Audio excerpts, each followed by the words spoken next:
When you crack open a university economics textbook, global trade looks incredibly elegant. Oh, absolutely. It's very neat. Right. It's presented almost like this pristine, perfectly balanced mathematical equation. Like country A makes this, country B makes that, they trade, and magically everybody gets richer. It's entirely harmonious. Yeah, I mean, on paper, it is a beautiful, logical, and entirely frictionless system. But then you look out the window at the actual world, and you see massive tariffs, blocked ports, angry politicians, and, well, entire industries held hostage. Yeah, the reality is a lot messier. Exactly. That pristine equation suddenly looks like an aggressive street fight. And that is exactly the gap we are bridging on today's deep dive. We are taking the highest level university concepts of how free trade is supposed to work and clashing them directly into breaking news. Right, specifically the October 2024 European Union tariffs on Chinese electric vehicles. Yes, along with a really deep analysis of the unfolding collapse of the World Trade Organization. It's basically the ultimate collision of utopian theory and high-stakes geopolitical reality. It really is. And a quick note before we get into the crossfire here. We are dealing with some highly sensitive, politically charged trade policies today involving the EU, China, and the US. Right, lots of strong opinions out there. Definitely. So our goal here isn't to play judge or, take political sides or tell you who is right or wrong. We are strictly lifting the hood to look at the actual economic engine, like how these financial levers work, why countries pull them, and what happens to the global market when they do. Yeah, we are focusing purely on the mechanics. Okay, let's unpack this. Because to understand why the entire globe is currently fighting over trade, we first need to understand the theoretical promise of what trade is supposed to deliver. Right, the utopian ideal. Exactly. At its core, international trade is just the buying and selling of goods and services across borders. And the primary benefit to you, the consumer, is supposed to be lower prices, massive product choice, and economies of scale. And that last one, economies of scale, is really the engine that drives the whole theoretical model. How so? Well, when a domestic company is no longer limited to selling just to its local town or, its own country, its potential customer base expands to billions of people. Right, the whole world is your market. Exactly. Yeah. And that requires a massive spike in production volume. When you produce goods on a gigantic global scale, you can invest in better machinery, you streamline your supply chains, and you negotiate bulk material discounts. Which just naturally makes everything cheaper to make. Precisely. Your production becomes incredibly efficient, which drives down your long-run average costs. The end result, theoretically, should be cheaper goods for everyone. But beyond just scaling up, trade is also a basic survival mechanism for dealing with just a fundamental difference in resources. Right? Oh, absolutely. Geography plays a huge role. Like, look at a place like Singapore. They lack natural resources to the point where they literally have to import water just to sustain their population. And to afford that water, they had to develop this highly specialized economy that exports incredibly high-quality financial and technological services. They basically trade brain power for basic hydration. That's a great way to put it. Or look at Ghana. If a country lacks a stable domestic currency that can be easily converted or exchanged on the global market, they face a massive barrier. Because nobody wants to be paid in a currency they can't use. Right. International suppliers generally want to be paid in hard currencies like US dollars or euros. So a country in that position has to rely heavily on selling their domestic exports just to earn those hard currencies. So they have to export just to buy the basics. Exactly. Without exporting, they literally cannot afford to participate in the global market to buy the machinery, the medicine, or the technology they need to develop. Which brings up the holy grail of all trade theory. Yeah. Comparative advantage and opportunity costs. Yes, the classic concept. Yeah, and I was trying to think of a good way to explain the underlying math of this without putting anyone to sleep. So think of it like a corporate group project. Okay, I'm listening. Imagine you have this brilliant software engineer on your team, and this engineer also happens to be surprisingly handy. Like, they're actually the fastest person in the entire office at fixing the perpetually jammed printer. Oh, I know that printer. Right, we all do. So in economic terms, they have an absolute advantage in fixing the printer. But does it make any economic sense for the company to have their top-tier, highly paid software engineer spending 2 hours a day pulling jammed paper out of a tray? I mean, it makes terrible business sense. Exactly. The opportunity cost is massive. Every hour that engineer spends fixing the printer is an hour they aren't writing the code that actually drives the company's revenue. Exactly my point. They should just write the code and let the IT guy fix the printer, even if the IT guy is technically a little slower at it. Right, because it's about relative efficiency. Yeah, the total output of the entire company is maximized only when everyone specializes in what they are relatively best at. And the academic models illustrate this exact dynamic with a classic two-country scenario. Let's use Australia and China. Okay, let's hear it. Let's say Australia has the vast land required to be highly efficient at producing lamb, while China has the industrial infrastructure to be highly efficient at producing cloth. The theory dictates that global output reaches its absolute maximum when both countries specialize. So they just stop trying to do both. Exactly. Australia stops trying to make its own textiles and doubles down on its lamb resources. China ignores sheep farming and doubles down on cloth production. And then they just swap the leftovers. Right. They trade their surpluses with each other, and both countries end up with more lamb and more cloth than if they had tried to be perfectly self-sufficient. I mean, it sounds perfect, almost too perfect. Because it is. This is where the academic theory develops massive, massive blind spots. Right, because the real world has friction. Exactly. The textbooks assume a frictionless world. They assume zero transport costs. But, I mean, shipping massive quantities of goods across the ocean is expensive, it's vulnerable to supply chain shocks, and it can entirely erase a country's theoretical competitive edge. Oh, for sure. Plus, doesn't it assume everything is exactly the same? Yes. Yeah. The theory assumes that goods are identical, like that a car produced in country A is the exact same as a car produced in country B. Which is definitely not true. Right. It works for basic commodities like copper or wheat, but it completely falls apart with complex consumer durables where brand, safety standards, and technology actually matter. And most critically, the math assumes perfect, unhindered free trade between governments. But that printer analogy we just talked about kind of reveals the biggest blind spot of all. How so? Well, in a corporate office, if the IT guy gets laid off because someone else can fix the printer faster, he just, goes and finds another job. Right. But in the global economy, if an entire region loses its manufacturing base because a foreign country is relatively better at producing those goods, the displaced workers don't just magically transition into software engineers overnight. No, they definitely don't. You get massive structural unemployment, devastated local economies, and incredibly angry voters.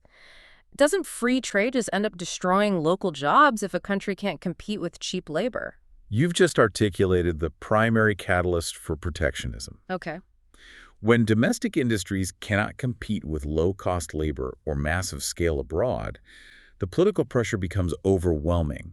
Governments are forced to step in and artificially shield their economies using defense mechanisms. Like what? Tariffs? Tariffs are the big one. Yeah. They're direct taxes slapped on imported goods at the border to make them more expensive, but they also use quotas, which place a hard physical limit on the sheer number of a specific item that can enter the country. Okay, so you can only bring in 1,000 cards and that's it.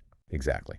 Then there are direct financial subsidies to artificially lower the cost of domestic production. And finally, they just use administrative red tape to make importing a complete logistical nightmare.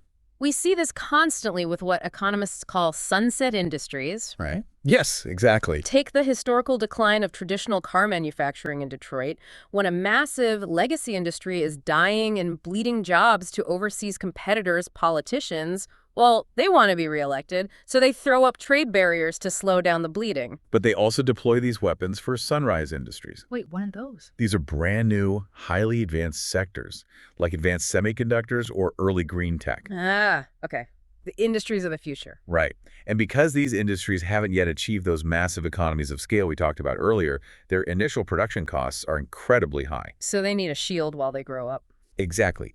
If a government doesn't protect them with tariffs or heavy subsidies during their infancy, they will be instantly crushed by cheaper foreign imports before they ever get a chance to scale up and become competitive. That makes sense. And there is also the sheer danger of putting all your economic eggs in one basket. Oh, the overspecialization problem. Yes. Yeah. If a country follows the textbook theory and hyper-specializes, they expose themselves to catastrophic risk. Look at Ethiopia relying heavily on coffee exports, or the Philippines with bananas. That's incredibly risky. It is. Because if there is a sudden shift in global consumer tastes or, a massive crop failure, their entire national economy collapses. Governments use protectionism to artificially prop up a diversity of industries just so they have a safety net. And, food security and strategic independence are the ultimate trump cards over free trade. Right, because you have to eat. Exactly. No nation wants to rely on a geopolitical rival to feed its citizens. That is why you see agricultural subsidies on a scale that absolutely dwarfs other industries. Really? How much are we talking about? Well, the U.S. farm bills cost taxpayers over $30 billion every single year just to support domestic agriculture. 30 billion. Wow. Yeah. And the European Union operates its incredibly expensive Common Agricultural Policy, or CAP. Meanwhile, China currently accounts for a staggering 36% of total global farm support. It's massive. And India accounts for 15%. They are all pouring billions into their own farm to guarantee self-sufficiency, completely ignoring the comparative advantage of just buying cheaper food abroad. So everyone is actively manipulating the board. Basically, yes. But I want to bring in a fascinating ground-level perspective on how these domestic policies create complete chaos for actual businesses. Because there was this localized analysis of Germany in our sources dealing with this exact friction. Oh, right, the chemical plant example. Yeah. A business owner pointed out that a single Wacker Chemie AG plant in Germany consumes as much electricity as the entire major city of Hamburg. Wait, one single manufacturing plant is using the equivalent power grid of a massive metropolitan hub? Yes, just one plant. And because that specific region was short on electricity, the logical move was to build a local wind turbine farm to power the industrial site. Makes perfect sense on paper. Right. But the local citizens held a vote and completely rejected the wind turbines for environmental and aesthetic reasons. They just voted it down. Entirely. So now, companies that want to set up shop in that region literally cannot because there physically isn't enough power on the grid, and the voters refuse to expand it. What's fascinating here is the severe unintended consequence of isolated domestic regulation. Yeah, it totally backfires. Exactly. An R&D project manager from a German multinational actually noted in the sources that impossibly strict local environmental and chemical regulations, combined with layers of bureaucratic red tape, are simply forcing them to relocate their operations outside of Europe. Which is wild. Right. If saving the global environment is the intended goal, this localized approach is entirely self-defeating. Because the factory doesn't disappear, it just moves. Exactly the point. When you make domestic regulations so punishingly strict, the company just relocates right across the border. And the pollution, what economists call negative externalities, just blows right back over your border in the wind. Oh man, that's incredibly frustrating. Or, even worse for the planet, the factory relocates to a developing country with absolutely zero environmental oversight, meaning global emissions actually increase because of a local green vote. And this red tape is bleeding their talent dry too. This same engineer noted that none of their classmates from university are planning to build their careers in Germany. Really? None of them? Yeah. The sheer bureaucracy and the inability to quickly secure power and permits for startups are driving all the top engineering talent to Switzerland, Norway, China, the US, or the UAE. It's a massive brain drain caused by administrative friction. It just goes to show that protectionism and economic friction aren't just about slapping a tax on a shipping container. No, it's way deeper. It is a highly intricate, deeply tangled web of local environmental goals, power grid logistics, and global competitiveness. You pull one string and a whole knot tightens. Okay, let's take all of this theory, all of these defense mechanisms, and crash them directly into breaking news. The October 2024 electric vehicle clash between the European Union and China. Ah, yes. This is where the pristine textbook equation literally catches fire. It is the ultimate real-time case study of everything we've just covered. Right. So China has spent years executing a deliberate strategy of utilizing massive government subsidies to become the undisputed global leader in green technology. They went all in. They really did. They poured money into battery development, supply chains, and manufacturing plants.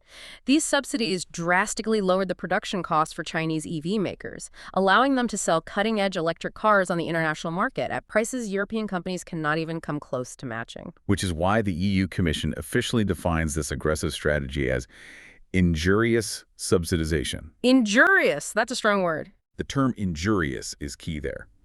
The EU is claiming that these are not just helpful domestic grants, they are state-sponsored financial injections, so overwhelmingly large that they are actively causing material injury to European car makers. Because they just can't compete on the price tag. Exactly. European companies simply cannot compete on price when the competitor's foundational costs are being heavily subsidized by a superpower.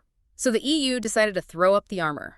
In early October 2024, they officially voted to clear the way to impose tariffs of up to 35.3% on imported Chinese EVs. That is a massive jump. It is. And just to put that in perspective, that 35% is slapped on top of the EU's already existing standard 10% import duty on all foreign cars. But there is a crucial nuance in the mechanics of how that tariff is applied. Oh, what's the catch? Well, foreign companies that happen to manufacture their cars inside China, like Tesla, negotiated a much lower tariff rate of just 7.8%. Wait, really? Tesla gets a massive discount. Yeah. The massive 35.3% penalty is specifically targeted at the native Chinese EV companies that the EU claims explicitly refuse to cooperate with their internal subsidy investigation. Wow. But even with a 35% tariff, Europe is actually showing remarkable restraint compared to the rest of the world. That's true, yeah. Because the US and Canada have completely slammed the door shut, slapping massive 100% tariffs on Chinese EVs. 100%. Right. That effectively makes the European Union the last highly lucrative, massive consumer market left for these cars. But here is the truly crazy part of this story. This tariff vote sparked an absolute civil war inside the European bloc. Oh, the internal voting was fascinating. Yeah, so France, Italy, Greece, and Poland strongly supported the tariffs, but Germany, the economic engine of Europe and a legendary car producer, voted against protecting its own market. Hungary, Malta, Slovakia, and Slovenia also voted no. On the surface, it defies logic. I mean, Germany is home to Volkswagen, BMW, and Mercedes. Why would they actively fight against a massive financial shield designed to protect them from cheap, state-subsidized competition? It's because of the fear of massive retaliation. The German automakers rely heavily on selling their high-end luxury combustion engine cars into the Chinese market. All right. They know that if the EU taxes Chinese EVs, Beijing isn't just going to sit back and accept it. They will inevitably fire back and tax European goods. And this highlights the brutal reality of modern trade warfare. It is rarely symmetrical. What do you mean? Well, you would assume China would just tax German cars in return, but Beijing understands leverage. They launched retaliatory investigations into European brandy, dairy, and pork products. Here's where it gets really interesting. A tariff designed to protect a high-tech battery manufacturing plant in France can trigger a retaliatory tax that completely destroys the livelihood of a multi-generational pig farmer in Spain. The global supply chains are so deeply intertwined that targeted protectionism is basically impossible. It's like trying to surgically remove water from a sponge. Exactly. You cannot build a wall around one specific industry without creating devastating collateral damage in a totally unrelated sector of your own economy. Which naturally makes you wonder. With the U.S. slamming down 100% tariffs, the EU pushing 35%, and China aiming trade weapons at European pork and brandy wares the referee. All right, who's blowing the whistle? Isn't there supposed to be an international governing body that stops this exact kind of spiraling tit-for-tat trade war? You are looking for the World Trade Organization, the WTO. Yes, the breakdown of the WTO is heavily detailed in our materials, and the mechanics of its collapse are frankly fascinating. It really is. The WTO was born in 1995, rising from the ashes of older post-World War II trade agreements. It currently has 166 member nations. Almost the whole world. Basically. And its entire foundational mission was to act as the ultimate global referee, to liberalize global trade, steadily reduce tariffs, and most importantly, provide a binding legal forum to settle disputes between member states so they wouldn't resort to trade wars. But the wheels started falling off during the Doha round, right? Unfortunately, yes.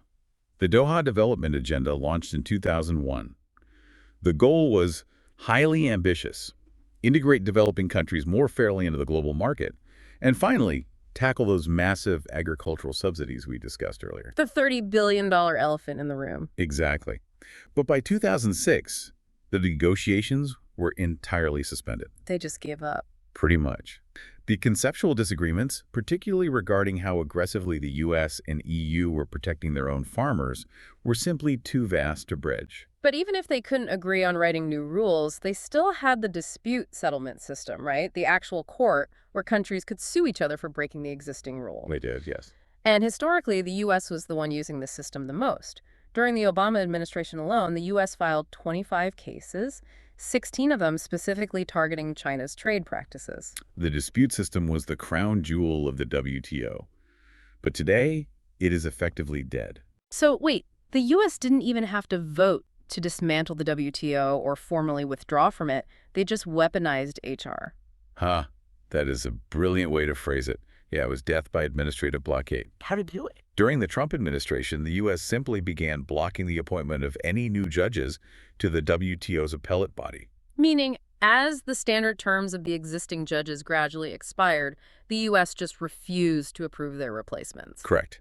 And to legally hear an appeal and issue a binding ruling, the panel requires a minimum of 3 active judges. And how many are left now? Today, because of that continuous blockade, there is only 1 active judge left on the appellate body. Just one. Just one.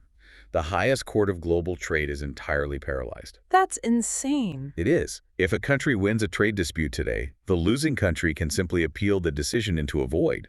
Since there are no judges to hear the appeal, the case remains frozen forever, and the winning country never gets legal authorization to retaliate. So if the global referee is just tied to a chair in the locker room, what are all these major economic powers doing to survive? I mean, they aren't just going to stop trading. If we connect this to the bigger picture, the answer is a massive pivot away from globalization. Okay, what does that look like? Because the WTO is paralyzed, the EU is essentially abandoning the dream of a multilateral, globally unified set of rules. Instead, they have pivoted hard to negotiating one-on-one bilateral agreements. They are completely bypassing the big table and making side deals in the hallway. Exactly. And the data on this shift is striking. The EU now has 83 bilateral agreements in place. Wow, 83. Yeah, and 59 of those, the vast majority, were initiated after 2008, right as the WTO really started to fracture. They are negotiating directly with specific economic powerhouses like Japan and South Korea. And it completely changes how they deal with developing regions, too. Our sources show they are dealing individually with African nations inside the SADC bloc, the Southern African Development Community. Yes, that's a huge shift. So instead of negotiating a fair trade deal with the unified bloc of nations, they are picking off individual countries one by one. It is a ruthless but highly efficient strategy for the EU. As a massive, wealthy economic bloc, they have incredible leverage when they sit one-on-one across the table from a smaller developing nation. They could dictate terms that they could never get away with at the WTO. The EU even went so far as to create their own shadow court to replace the paralyzed WTO, right? It's called the MPAA. Yeah, the multi-party interim appeal arbitration arrangement. Catchy. Very. It is a workaround dispute system designed to mimic the WTO's appellate body. It currently has 26 members, and China actually joined it. But crucially, because it's a voluntary opt-in system, the U.S. simply hasn't joined. Right. Which means the U.S. cannot be held accountable under this new European mechanism. Exactly. The global rulebook has been torn into regional chapters. So what does this all mean for you listening to this right now? That's the big question. We have traveled from the elegant textbook simplicity of comparative advantage, where the software engineer writes code, the IT guy fixes the printer, and the whole world gets richer, to a gritty, bare-knuckle reality. Very gritty. We are looking at massive state subsidies distorting the market, 35% tariffs on the electric car you might be saving up to buy, retaliation that threatens the price of the food in your local grocery store, and the literal crumbling of the global referees that used to keep this all in check. It is a profound shift in how the world operates. This invisible, incredibly complex tug of war is not just academic theory for a whiteboard. No, it's real life. It dictates the price, the availability, and the origin of almost everything you touch on a daily basis. The cost of everything from the milk in your fridge, the car in your driveway, is being actively negotiated in these fractured high-stakes trade battles. And it leaves us with one final lingering thought based on everything we've read in these sources today. What's that? As the WTO breaks down and superpowers like the EU and the US abandon the global table for these isolated one-on-one bilateral agreements, smaller developing nations are suddenly put at a massive disadvantage. They really are. They no longer have the protection of a unified global system to ensure fair play. If this trend continues, are we witnessing the end of a unified global economy? Are we entering a fractured world divided into exclusive, walled-off trade empires, where smaller countries are eventually going to be forced to pledge loyalty to one superpower just to survive. It is the defining economic question of our time, and the consequences will shape the next century. Definitely something to mull over the next time you look at a made-in label. Thank you for joining us on this deep dive. We'll see you next time.